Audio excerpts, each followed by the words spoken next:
Dako tayo dyan sa may Department of Justice. Pinabulaan po ng naturang ahensya na inaprubahan nila ang pag-alis nitong si dating Department of Public Works and Highway Secretary Manuel Bunuan patungo po sa US.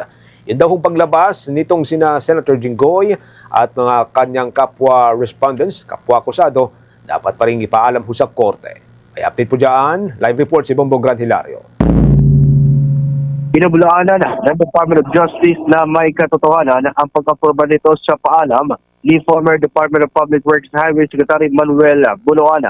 Ayon mismo kay Justice Secretary Frederick A. Vida, hindi totoong pinayagan nila ang planong pag-alis ng dating kalihim palabas ng bansa. Bagamat may katotohanan na ito'y nagpaalam sa kagurana, itinanggi naman ni Justice Secretary Vida na inaprubahan ang kanyang sulat.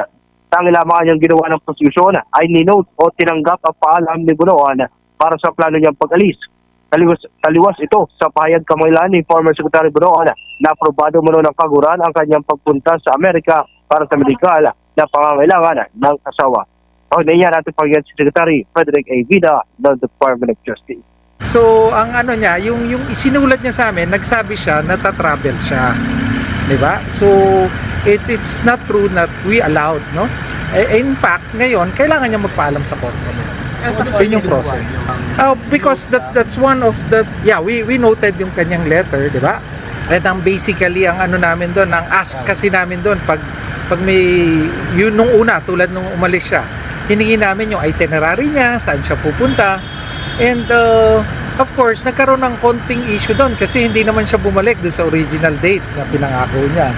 No, so, again, another move ng prosecutor, the state, really here is, baka flight risk kasi yung ibang respondent.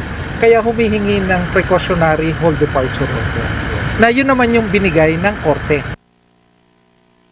Paglilinaw naman ng Department of Justice na hindi sa klaw ng kanilang mandato ang magbigay ng permiso o pigilan ng isang individual na makalabas ng bansa sapagkat ito ay karapatan ng bawat isa.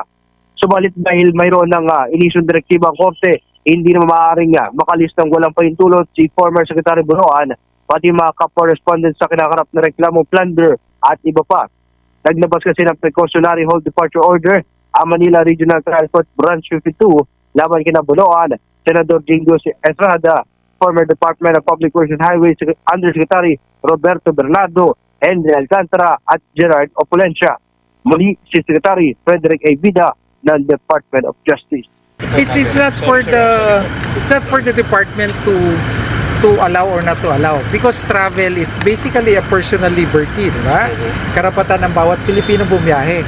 Unless merong court process or may court order na nagbabawal sa'yo. And based on what I got, the information I got, meron ng precautionary hold departure order si Secretary Bunuan. So with that, any permit or any allowance for you to travel, kailangan na ng court order. Kaya ngayon, pagbabiyahe yung mga na-cover ng precautionary hold departure order, kailangan na nilang magpaalam sa court.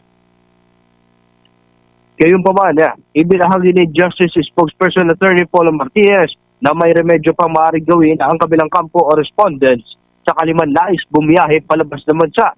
Aniyaya, pwede sila magkain ng motion sa korte para malim ang inisyong precautionary hold departure order at mapahintulutan makalis ng Pilipinas.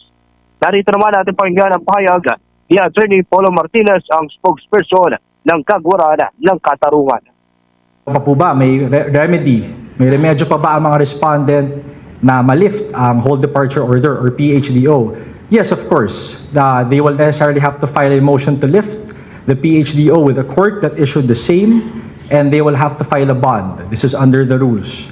So they have remedies under the law, protecting, of course, the rules protect the interests of both the complainant and the respondents.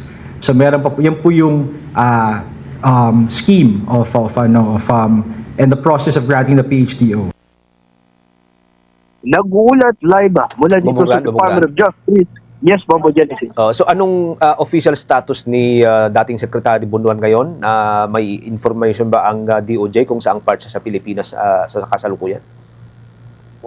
Sa kasalukuyang Bobo Genesis, ang tangi pa lamang inilalabas o direktiba mula sa Natura Manila Regional Transport Branch 52 ay yung hindi pagpapahintulot sa kanila na makalabas ng bansa.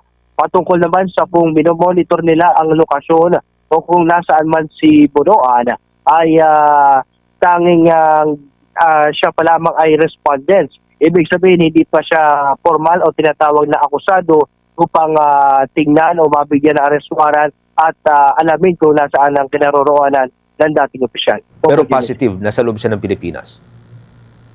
Yes, Bombo Genesis, nang ating ding makapanayam at makausap ang Bureau of Immigration, walang impormasyon o travel records na nagsasabing nakalis ng bansa o may planong o lumabas man ng Pilipinas si former Department of Public Works and Highways Secretary Manuel Bunuan. One more question, Bubugran. Just out of curiosity, malapit na kasi yung confirmation of charges hearing ni dating Pangulong Duterte. Officially, may nababanggit bang Department of Justice na posibleng magpadala sila ng observer lamang doon sa may International Criminal Court during the hearing?